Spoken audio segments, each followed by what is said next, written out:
Marriage had always been about give and take, about finding balance even when life pulled us in different directions. But lately, it felt like we were stuck. Matt had been drowning in work, coming home late, bringing his laptop to bed instead of me, and I, left to hold everything together, was frustrated, lonely, aching for something more than routine conversations about bills and school schedules. Even in the bedroom, the passion had faded into tired kisses and turned backs. I missed him. I missed us. And then the damn washing machine broke. I thought it was just one more thing adding to the stress in our home.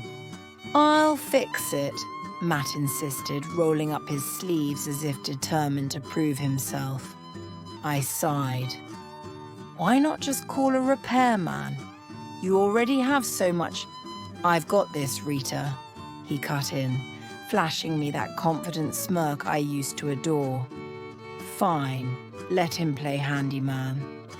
I took the kids to school and ran errands, not expecting much by the time I got back.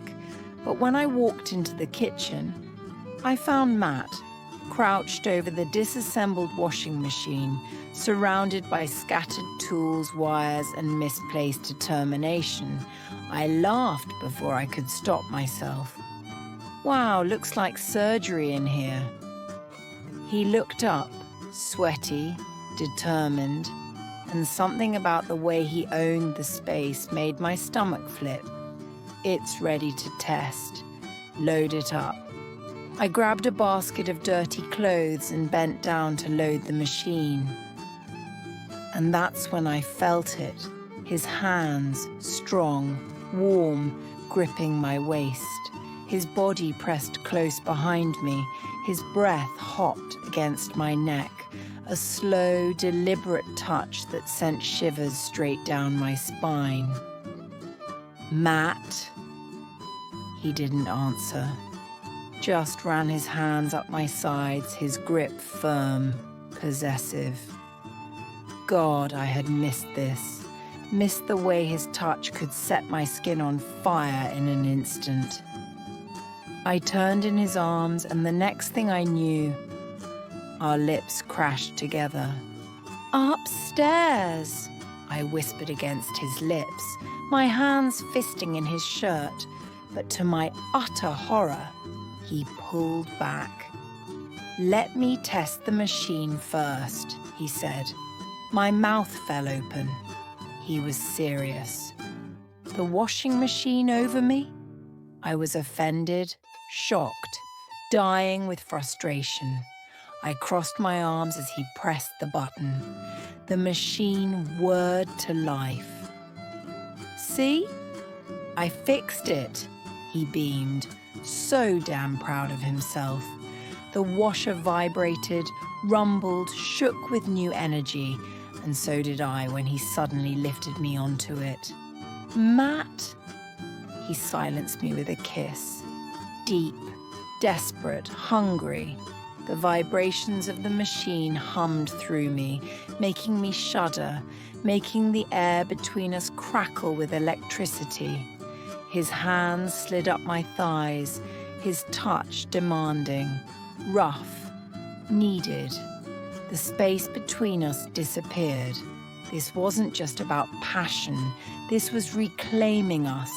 Every touch, every breath, every movement, it all spoke of the love we had let slip through the cracks.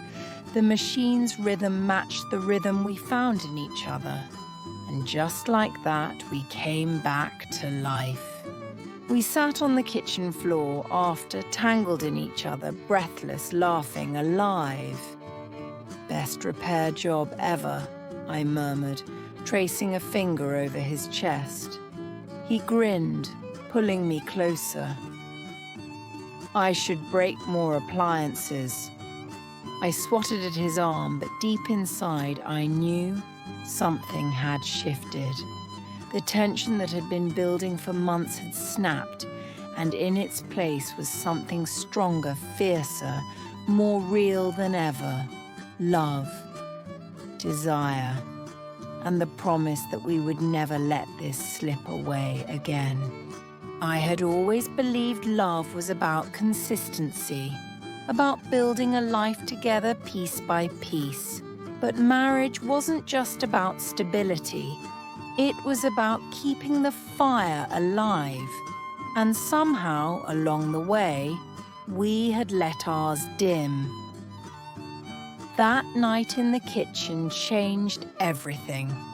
For the first time in months, years maybe, I saw the man I married, not just as my husband, the father of my kids, the project manager drowning in deadlines, but as the man who could make my knees weak with just one look.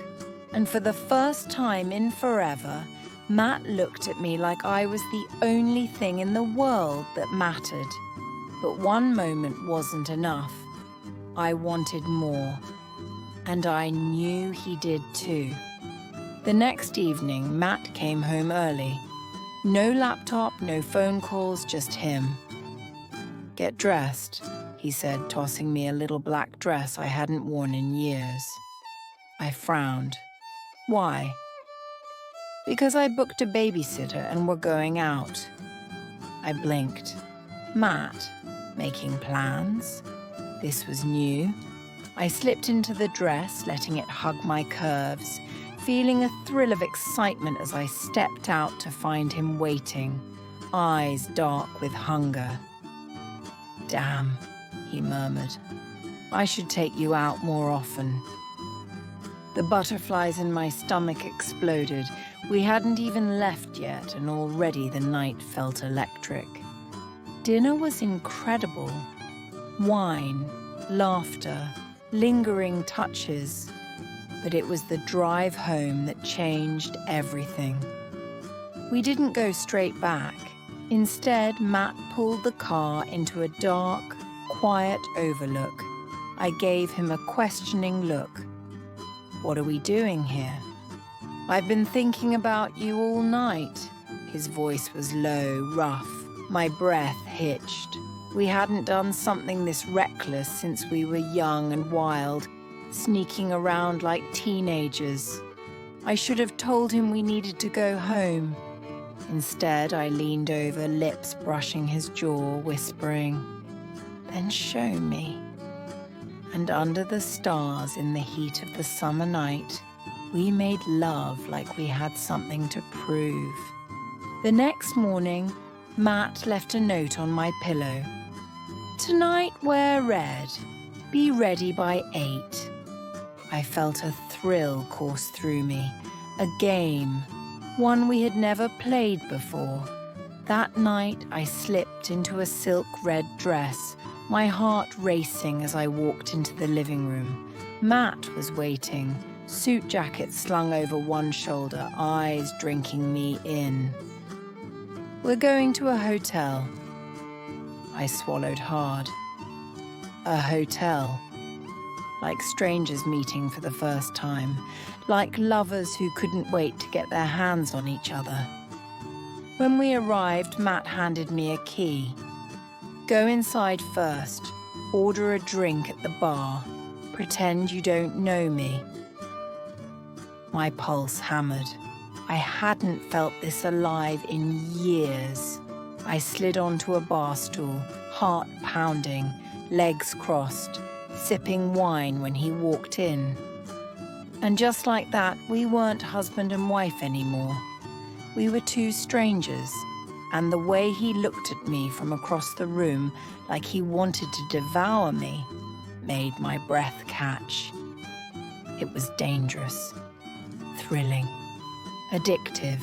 The moment he reached me, his fingers trailed along my arm as he murmured, "You look like trouble. You have no idea." And the night that followed, unforgettable. We didn't stop after that night. We made time for each other. Secret notes, midnight drives, steamy showers before work. Little touches in the kitchen that turned into something more. The mundane became exciting again. We had found each other again, not as just parents, not as just partners, but as lovers. And we were never letting go.